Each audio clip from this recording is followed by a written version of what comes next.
Alrighty, folks, here we are. Uh-oh.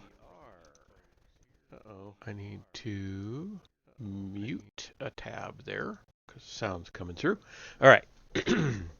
So we missed last week. It should have been chapter 12 last week, but things happen. Life happens when you make other plans. So we are picking up with chapter 12 of Dawn of the Jedi Into the Void, and we'll just do the one chapter tonight. I actually, um, yeah, doesn't matter. I'm going to do the one chapter. So starting off as we normally do with a quote at the beginning of the chapter. It says, "Ashla, Bogan, they're just moons. My own destiny lies elsewhere, and it has such gravity." Dalian Brock, Diaries, 10661 TYA.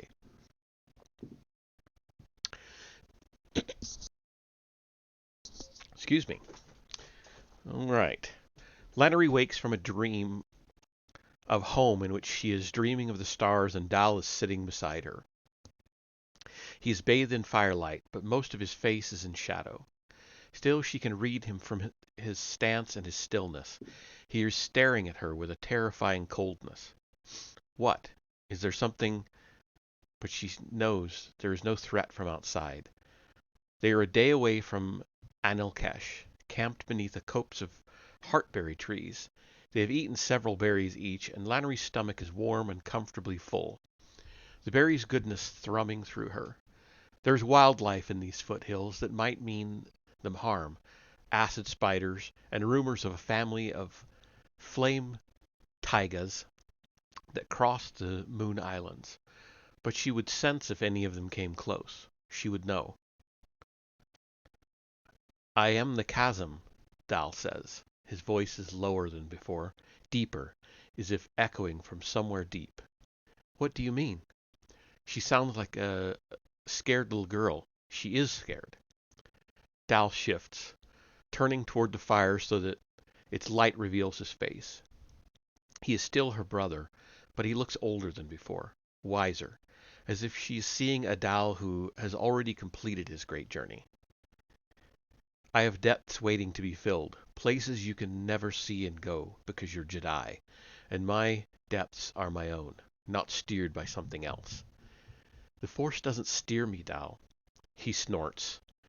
She is even more scared. She went to sleep still knowing who her brother was, but now?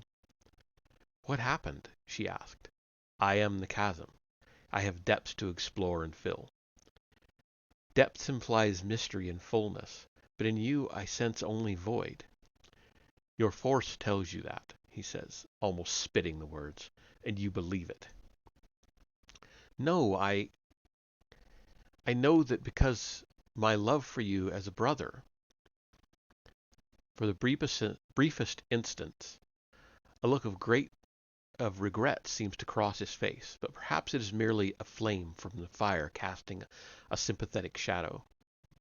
"My own great journey ends soon," he says. "After I've taken everything I can from Tython, bled it of everything that can be of use, I'll be leaving. Don't get in my way." At dusk the next day they approach Anilkesh. Lannery has heard many stories about this place, but nothing can prepare her for the reality. The temple itself is an incredible structure, graceful and brooding, huge and yet insectile in its shape and proportions, an engineering marvel that surpasses any other on Tython. Its Thoyor floats about it, sometimes close, sometimes farther away. It's believed that it drifts with the Force. Beneath the temple, the chasm, one of the most amazing places on Tython, and also one of the most enigmatic and dangerous. The chasm is seemingly bottomless pit within which force storms rage, and mystery resides. No Jedi has ever gone deep enough to find the chasm's bottom, or if they have never returned. The stronger one is with the Force, the greater the chasm's detrimental influence, disorientation, pain, and eventually death. Many have tried, some have died, and some have gone so deep that they returned insane, deluded. Suicide is common among those who ignore all warnings and their own better judgment to try. One of Anilkesh's main aims is to plumb the depths of the chasm, because it is Tython, and the Force at its most mysterious.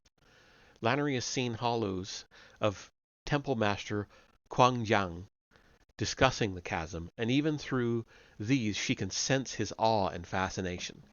The Jedi, he says, will find the bottom one day. It's what might exist there that possesses them to keep trying. I am the chasm, Dal said, standing close to Anilkesh. Now, Lannery expects him to be staring at this strange wound in the land, but he seems untouched and unconcerned. Unlike him, she can feel the draw of the chasm and its incredible primeval power. The Force is in turmoil within her. She feels sick. To manage that sickness, she knows will be one of her first lessons at Anilkesh. This is not the final destination of their great journey, but Lannery cannot help feeling the sense of an ending hanging over them both.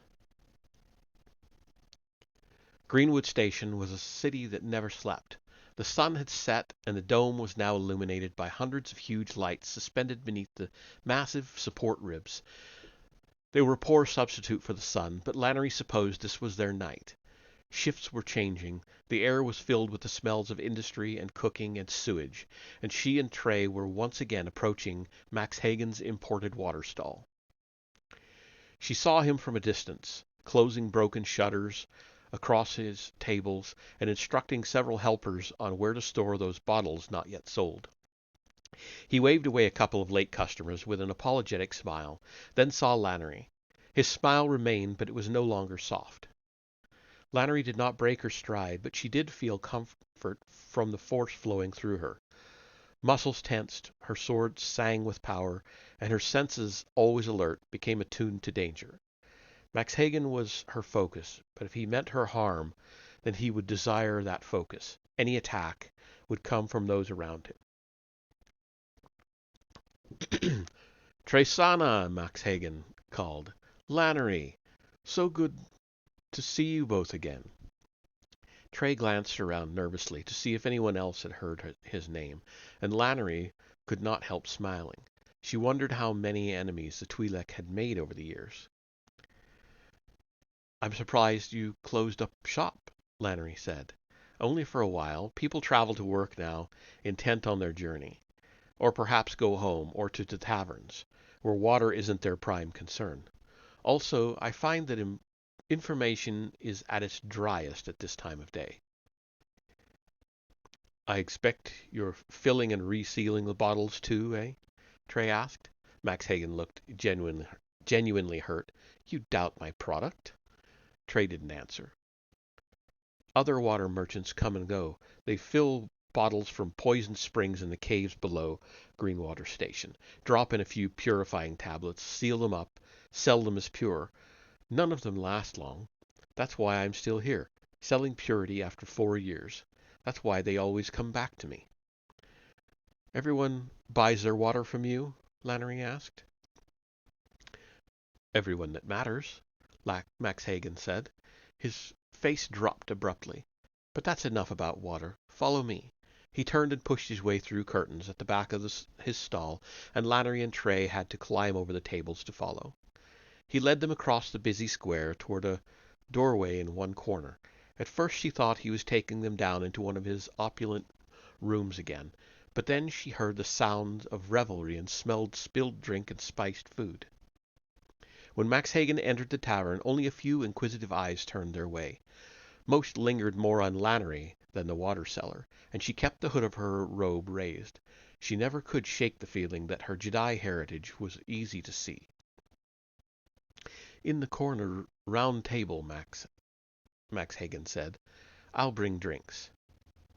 We're not thirsty, but I am. He shoved his way toward the bar, and Lannery scanned the tavern. It was filled with workers, their jobs sometimes apparent, sometimes not. All manner of people, species, creeds. None appeared to be armed. She glanced at Trey, pleased that he had concealed his blaster well. By the time she'd examined the corner booth to make sure it appeared safe, Max Hagen was with them again. He must have had his bodyguards, but Lannery was slightly disturbed that she could not make them out in the crowd. "Did you find him?" she asked. "Your brother?" "Yes." He took a huge drink from an opaque glass. "Where is he? Still on Nox?" "No," Max Hagen said. Lannery's spirits slumped, but she kept her eyes on Max Hagen. Inside he was laughing, playing with her. Pause for just a moment. Something else is coming up, and I must mute it. Sorry about that. Okay. Stuff keeps popping up in the background tonight. Okay. Lannery's spirits slumped, but she kept her eyes on Max Hagen. Inside he was laughing, playing with her. "He's not on Nox. He's aside from it, in a place that, in diplomatic terms, is not here at all." "Explain," she said. "You're young for a ranger, aren't you?" He sat back on the bench and relaxed, resting his hands on his ample stomach. It was the fact that he had his smile touch his eyes that troubled Lannery the most. "Not particularly. And what has my age got to do with anything?" "Young Jedi often don't know as much as older Jedi. They're not told as much. Secrets have a way of being passed down. I should know. I deal in secrets." Lannery drank, taking the opportunity to look around the noisy, smoky tavern. She didn't like Max Hagen using the word Jedi so much, but no one seemed to be listening. Her force senses alert, the irony that both men she sat with were shielded from her was obvious. "Your brother is visiting a place that still sometimes carries out commissions for your people. It's called Pan Deep. It's in the base of the central tower, in its roots, its oldest foundation. Close enough to the surface to benefit from Greenwood Station's life support systems and infrastructure, but deep enough to survive when the Jedi bombed us during the war. Closed off enough to be somewhere else." "I've never heard of it," Lannery began. "Of course not. It's a secret. But don't you wonder why Greenwood Station only suffered a flesh wound? The domes around were reduced to nothing.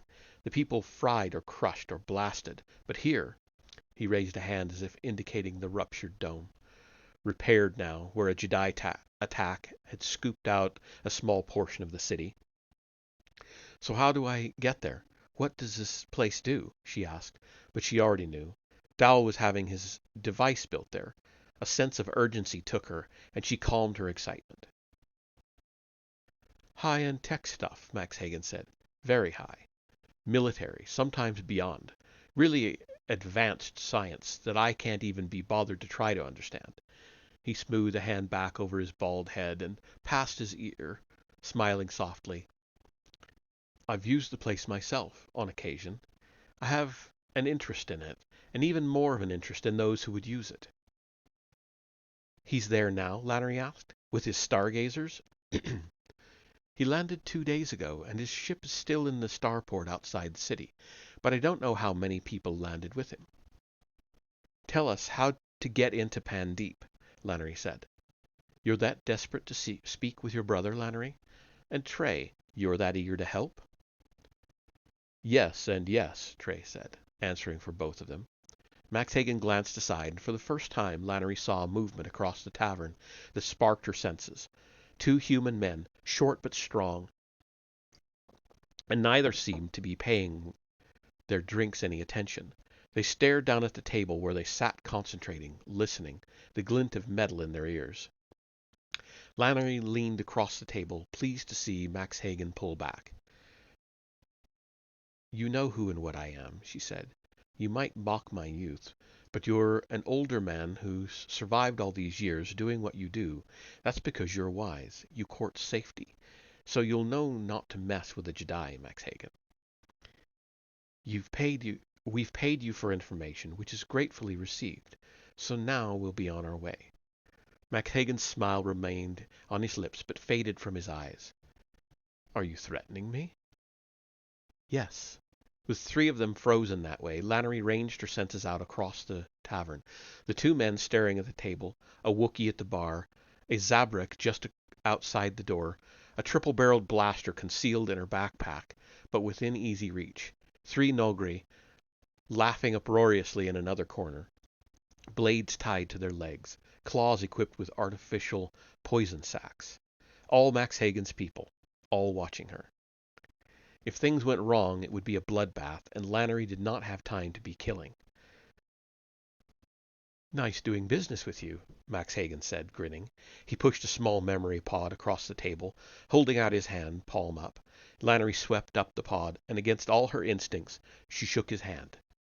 "Good luck." "I don't rely on luck," Lannery said. She left the tavern without looking back, sensing Trey behind her all the way.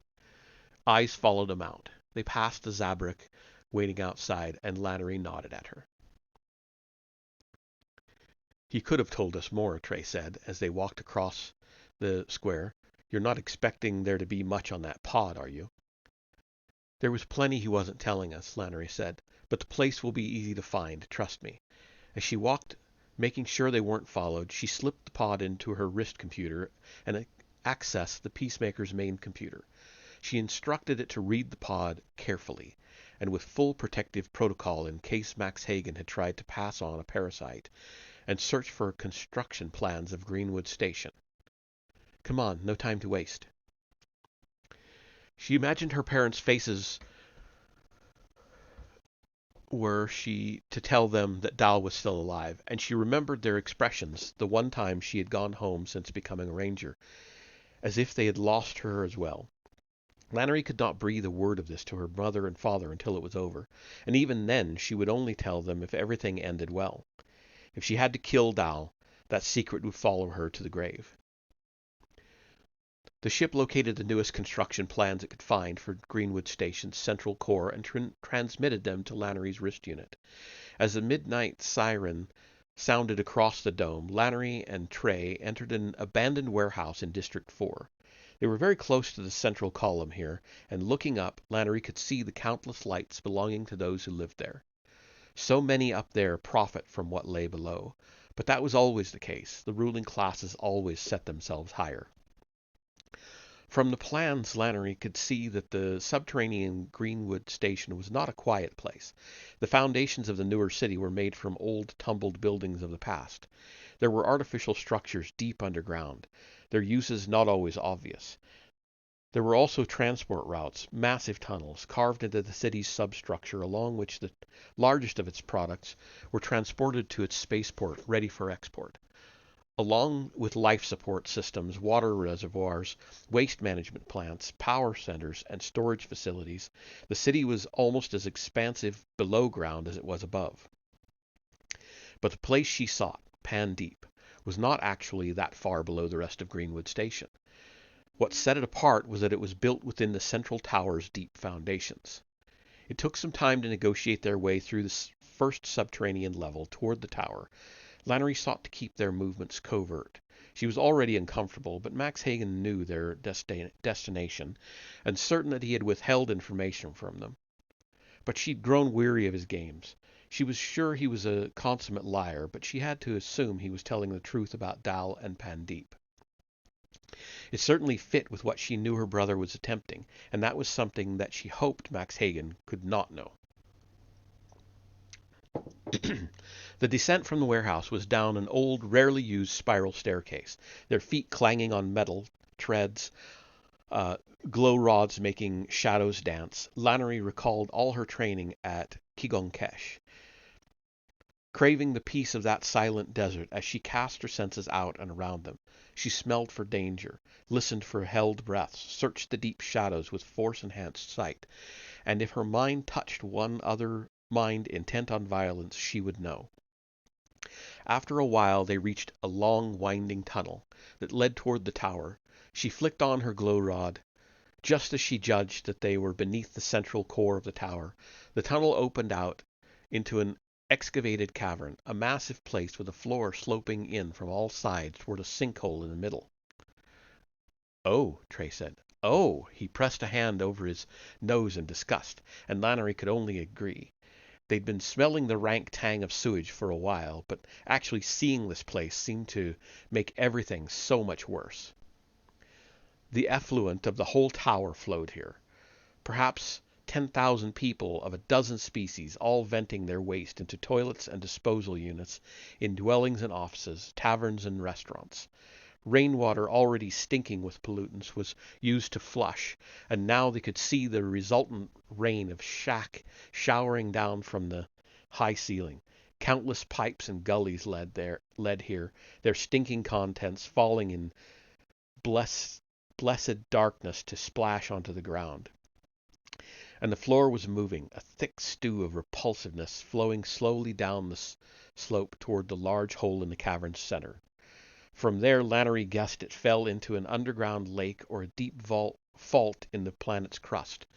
Thousands of years of a city's refuse rotting in the darkness. "You bring me to the nicest places," Trey said. Lannery didn't reply because that would have meant opening her mouth. She consulted her wrist computer one more time, then switched it off. The plans were of no use to them now. Pandeep was somewhere not shown on the schematics, and she thought she knew how to find it. Tapping Trey's shoulder, she pointed around the perimeter of the massive cavern with the glow rod. "You want to walk around there?" he asked. Lannery nodded and moved on. She had already seen the overhang to the left, the space beneath protected from anything falling from above. It led to the entrance of a corridor hidden behind a projection in the wall, and once inside the floor immediately sloped upward. She paused. Trey almost walked into her. "What?" he asked. "This is a hidden place not on the plans. Might not be the right place, but I'll soon know. Give me a moment." She tried to relax, closing her eyes and breathing deeply, letting the force flow. In moments the stink was gone, her senses cleansed and purified by the force, ready for what she sought. "What are you looking for?" Trey asked. "Energy source." She cast her senses outward. It was a dark place, heavy with the weight of Greenwood Station's central tower above and the many people who lived there. The air itself seemed to carry a taint of wrongness. Perhaps it was because of the city's military manufacturing, but she thought it was more like a trace from the minds of those who worked and lived there. She had seen many people, and all of them seemed to be constantly moving, or talking, or eating and drinking. Few stood still for a moment simply to muse upon their lives. Perhaps to do so would be to admit the awful truth of their existence. Lannery shivered. Nox was long known to be a planet out of balance, and here more than anywhere. She delved beyond that shadowy trace and searched for power. In the tower above there were countless sources, but down here there were only a few weak old generators winding down. And then she encountered a dark void of heavy shielding. She probed deeper, pushing hard, and her force senses forged through. Bright light, heavy potential, staggering power. "This way," she said. "We're going up again, but not too far." More corridors, and every step took them farther away from the stink. They'd been moving for some time, and Lannery was hungry and thirsty, but she was also excited. The last time she'd been this close to Dal had been on that dreadful, painful morning at Anilkesh. Here, she said, the tunnel they were moving along had rough walls and an uneven floor, but up ahead she could see a steady glow, and nearby the gutter thoughts of a violent man. She flicked off her glow rod. Darkness fell, but it was not complete. She grabbed Trey's arm and pulled him close, breathing against his ear. "Guards." Drawing her sword, she moved forward. Trey came behind her, blaster in hand. Her heart beat fast. She touched the guard's mind again, wincing back from his thoughts of violence, and only at the last instant did she realize her mistake. Her thoughts had been a screen. His thoughts had been a screen, a ploy, and as the blaster fire erupted, she touched his real mind and the visions of starlit triumph that burned within. Lannery flowed, and the force flowed through her. Movement and reality slowed, yet she moved with it. Her perceptions and reactions enhanced. She swept her sword around and deflected 2 laser blasts, and advanced quickly. The man crouched behind a column attached to the tunnel side. He wore a loose robe, similar to those of the Dai Bendu monks, but any semblance of holiness was wrecked by the weapon in his hand and the fury she sensed in him. A shot came from behind her and impacted the wall far along the tunnel, smashing rock into dust and blasting a flash of fire along its length. In that light, Lannery saw more figures rushing their way. Time was short. I won't lose him again, she thought, and in 3 leaps, sword sweeping aside laser blasts meant for her chest, she was on the man. She saw a moment of fear in his eyes, and then she parted his head from his shoulders, crouching and facing the approaching stargazers, even as she felt blood splash across her neck. Trey scurried along the tunnel and pressed himself to the wall opposite her, aiming and firing his blaster along its length. A grunt, the sound of an impact, and then a woman started screaming. "Wait here," Lannery said. "But—" She did not pause to answer his rebuttal, instead running forward with her bloodied sword raised before her. She force-shoved ahead and heard 3 voices cry out as their owners were flung back. A blast sizzled past her ear, and she smelled burning hair, scorched clothing. That was good. The Force gives you power, and power breeds confidence, Master Kinnaid had told her at Stavkesh, but confidence can be your enemy. Lannery was never one to forget her mortality. Trey fired past her, keeping their attackers' heads down as she closed the distance between them. Don't discount the injured one on the ground, she thought. And then she was among them, slashing left and opening a Nogri woman from throat to sternum, ducking and rolling, standing, thrusting to her right and catching a man beneath the arm. He cried out and stumbled sideways.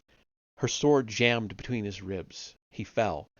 As she was pulled forward, he turned, tearing blade through more flesh, bones cracking, to point his blaster at her face. Lannery clenched her left hand and aimed a force punch, sending the blaster spinning away. 2 of the man's fingers were still clasped around the grip. He slumped away from her, dying, and she stood on his hip to withdraw her sword. A blast from behind her and a brief gurgled cry.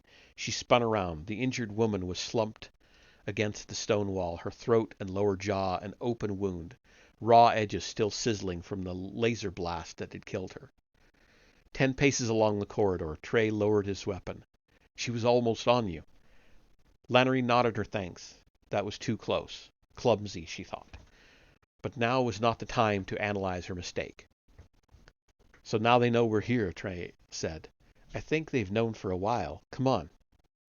They trotted along the tunnel, Lannery casting her senses forward and around them. The flurry of terrible violence had set her heart pounding and blood rushing, and her pulse filled her ears. She knew control and carried the talents to calm herself, but she also knew that the heightened awareness of the fight could be her friend. The Force complemented her. She was her own greatest weapon. They ducked through a doorway, climbed a flight of stairs, and suddenly the stone wall disappeared, and a metal corridor began. She probed ahead, but her vision was clouded now, her Force senses blurred. Pan-Deep might sometimes serve the Jedi, but if Max Hagen was to be believed, but it also strove to protect itself from them. She ran on. To slow down now, to take stock, would be to lose whatever advantage they still possessed. The fighting would have been heard, and perhaps Dal and his remaining stargazers would not have expected her to win through so quickly. The confusion of combat would work to her advantage.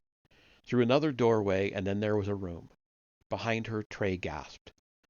The room was large. Its walls were smooth, their lines clean. The ceiling and floor were white, like nothing they had previously seen on Nox. It resembled more the interior of a luxury spacecraft than a subterranean manufacturing base. At its center stood a wide table, upon which rested an object swathed in a loose white sheet. Scattered across the table were instruments and components, and around the room were several wheeled cabinets, home to more tools, parts, and obscure technology. It was more like an operating theater than laboratory. Huddled in one corner were 6 Selkaths dressed in plain white lab coats, all of them terrified, and standing beside the table, Dal. "Lannery," he said. His surprise was evident in his eyes, and the way he threw up his hands, and as he grinned, She was a teenager again, seeing her brother and reveling in his presence.